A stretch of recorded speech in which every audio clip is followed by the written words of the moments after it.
नमस्कार, म चलचित्र निर्देशक दयाराम दाहाल, चलचित्र लेखक, निर्देशक, गीतकार, कलाकार।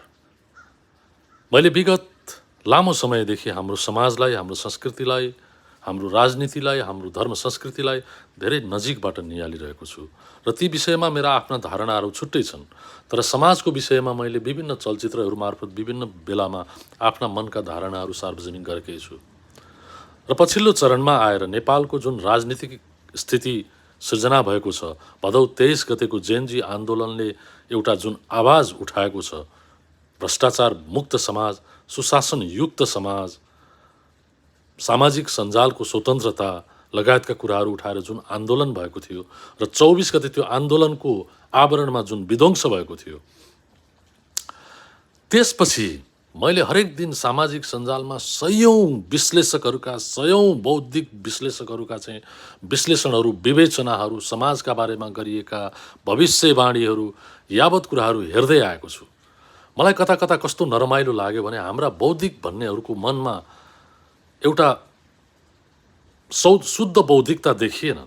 किनभने के यस्तो सङ्क्रमणकालीन अवस्थामा हामीले समाजलाई सही मार्ग निर्दिष्ट गर्नुपर्ने होइन र? बौद्धिक भनिएका तपाईँ हामी जस्ता मान्छेहरूले समाजलाई सही बाटो देखाउनु पर्ने होइन र?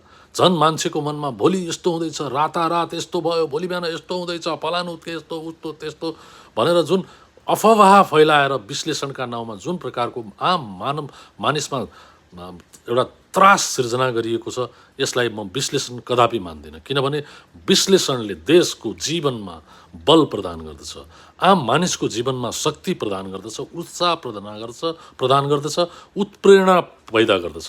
तर कुनै पनि मैले कमसेकम 600-700 भिडियो हेरेँ होला भदौ 23 गते पछाडि, कुनै पनि भिडियोले वास्तविक रूपमा सही चित्रण गरेको देखिएन।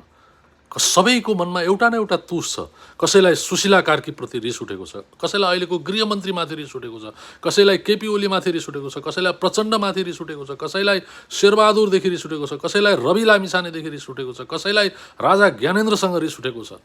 रिस उठेर गरिएका विश्लेषण कति ठिक हुन्छन्? सुध्रौँ बौद्धिक भनेका तपाईँ हामी सुध्रौँ। तपाईँ हाम्रो अराजक बौद्धिकताले समाजलाई सही बाटो दिँदैन। देशलाई केन्द्रमा राख्नुहोस्, देशका समस्या समाधान गर्ने गरी समाधानका स्रोतहरू दिनुहोस्। देशमा भ्रष्टाचार किन भयो त्यसको मूलमा पुगेर विश्लेषण गर्नुहोस्। एउटा कर्मचारी के आज कर्मचारी भएर बाँच्न सक्ने तलब छ? हो, त्यसलाई त्यो तलब दिएर भ्रष्टाचार नगर्ने बाटोमा लैजाउँ। त्यसैले सही बाटो मार्ग निर्दिष्ट गरौँ, कृपया बिन्ती छ।